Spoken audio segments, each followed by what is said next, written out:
Bayaana jechootaatu jigee irratee laata jedhee yaada koo shakkaa. Waa'ee kee barreessuudhaaf qalama koo qopheeffadhee yoo yaada dhabu farkaa. Haacee kutattuu ilmaa, haacee bubbuttuu nyaaraa, goota fakkeessaa hin beekne kan onnee nama gaaraa. Nan yaadadha gaafa sana waltajjii gubbaa baate, xiiqii hadhooftuu keessaan dambalii guddaa taate, sagalee kee kiilooleetti idda gootummaa maktee, as buutee achi buutee utaaltee gagarmaamtee maqaa Oromoo waamtee jirtu jette. Ijoolleen Booranaa jirtu, ijoolleen Gujii jirtu, ijoolleen Harargee jirtu, ijoolleen Jimmaa jirtu, ijoolleen Iluu jirtu, ijoolleen Arsii jirtu, ijoolleen Baalee jirtu, ijoolleen Walloo jirtu, ijoolleen Wallaggaa jirtu, ijoolleen Tuulamaa jirtu, ijoolleen Maccaa jirtu, ijoolleen Oromoo jirtu jennaan eeyyee jirra jenne. Eessa jirtu jennaan bakka isaa sitti himne achi Boolee gubbaan dura Finfinnee.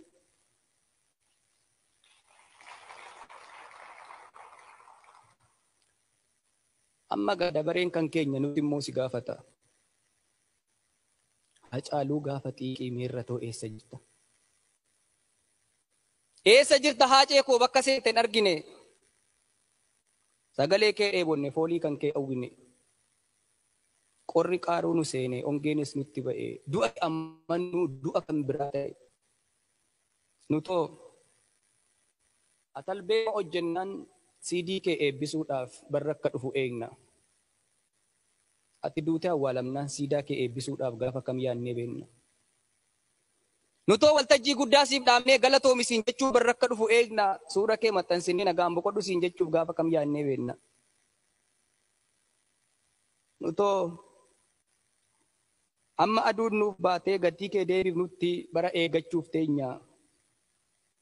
Haaceen du'e yoo jedhan tole jennee fudhachuu akkamittiin dandeenya.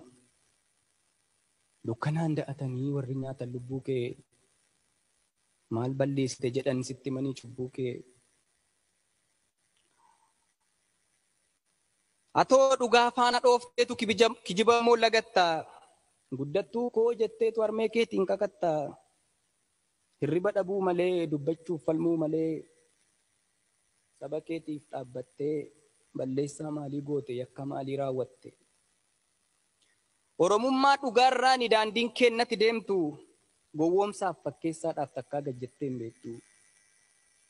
Hacaaluu koo didaa amminaaf cubbuu maal ta'a imimmaan humti otuu deebise lubbuu. Otuu imimmaaniin du'aa ka'u ta'e maaloo maal qaba laata? Silaa imimmaan keenyaan si'a tokkicha miti si'a dhibbayyuun kaata. Otuu dhumattisanii otuu dhuma dhowwanii obeeyyan. Kun waa'ee keetiin lolaa galaana guddaan ta'uu gaafa keessa dhaabatan kan morma namaa ga'u. Haacee mallattoo tokkummaa, haacee fakkeenya gootummaa, haacee siidaa Oromummaa.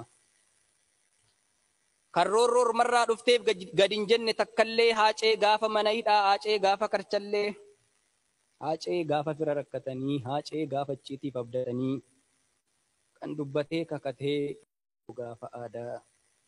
Haacee koo gaafa biyyaa, haacee koo gaafa riyyaa, kolfaa fi kolfisiisaa, dheekkamaa fi gungumaa, haacee koo gaafa xiiqee. Dubbiin kee baraaf iddoo madaalaa, yoo dubbatte dubbiin kee nadhii dammaarra caalaa.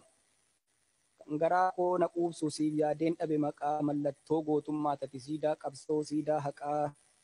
Kutattuu onneen ka'ee amma sibiilaa ga'u. Anjirta jedhee yaada duutee kan keen dhaga'u.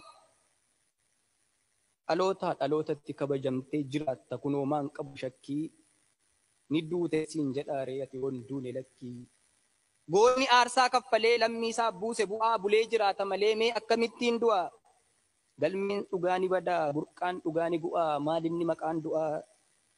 Oromoo koo lammii koo ansiifan jira jettee, kutannoo fi xiiqiidhaan seenaan duune hojjette. Akkuma tuu jette immoo seenaan moo rirmin nyaata. Goonni foon isaatii miti lubbuu isaatiin jiraata, hojii isaatiin jiraata. Galatoomii ulfaata.